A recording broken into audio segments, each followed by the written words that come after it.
L'intelligence artificielle est l'esclave des créateurs. Point. Normalement, cette vidéo est définie. Voilà, je coupe ma caméra et puis on passe au next. Mais je vais quand même prendre la peine de m'expliquer pour ceux qui viennent dans mon inbox Facebook là. Qu'est-ce que vous foutez là? Vous venez m'insulter sur mon inbox. Pourquoi?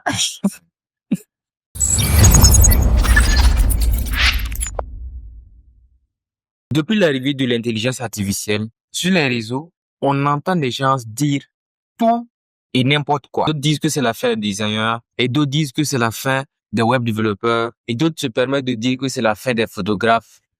Or, eux-mêmes, ils partent toujours faire des photoshoots. Et d'autres aussi disent que c'est la fin des community managers. Or, leur propre page Facebook où ils publient ces trucs-là, c'est des gens qui gèrent. Why? Donc, vous vous rendez compte que ces personnes se foutent carrément de vous.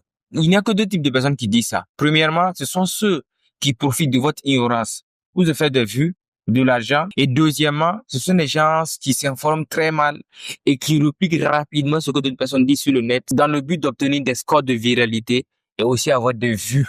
Mais depuis l'arrivée de l'intelligence artificielle, tous mes collègues, que ce soit dans le domaine du web développement, du community management, bref, tous les domaines que je connais, aucun d'eux n'a fermé boutique. Au contraire, ceux qui ont pu prendre le train et qui se sont formés en intelligence artificielle se font beaucoup plus d'argent.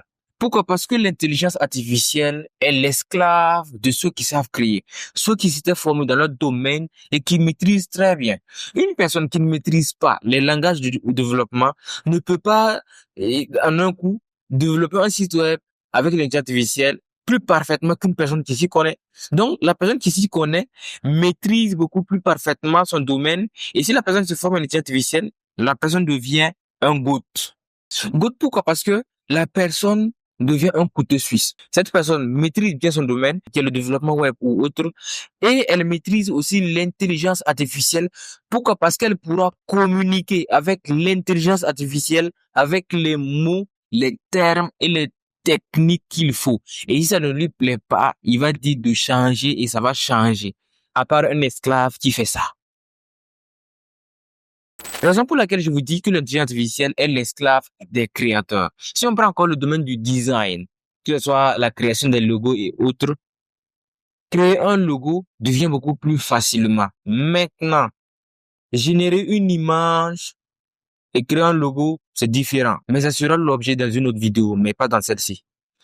Donc, une personne qui maîtrise, qui savait bien créer des logos et qui, avec l'intelligence artificielle, lui génère des prototypes bien définis, la personne prend le prototype et met dans son logiciel et crée le logo parfaitement avec toutes les déclinaisons qu'il faut, tout ce qu'il faut et puis le travail est bien fait.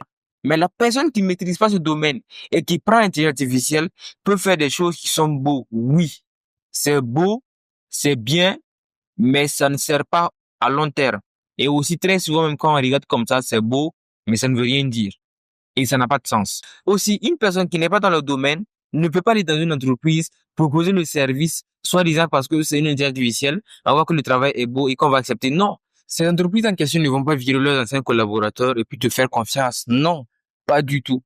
Et même les professionnels, qu'ils soient salariés ou bien en freelance, tous les créateurs qui sont dans le domaine du digital, à part une personne qui ne sait pas ce qu'il fout dans le domaine du digital, tous les créateurs sont en train de se mettre à jour dans le domaine de l'intelligence artificielle parce qu'ils ont compris que cette technologie d'une grande puissance est leur esclave soumis. Donc, je répète, l'intelligence artificielle est l'esclave des créateurs. Donc, l'intelligence artificielle ne va remplacer aucun créateur, que ce soit dans le domaine du développement web, de la photographie, des montages vidéo. Tout ce que j'ai dit, ce sont mes propres propos, mes propres pensées en fonction de la toute petite expérience et des toutes petites informations que j'ai à ma possession. Maintenant, croire ou ne pas croire, tout n'est qu'une question de choix. À bon entendeur, salut.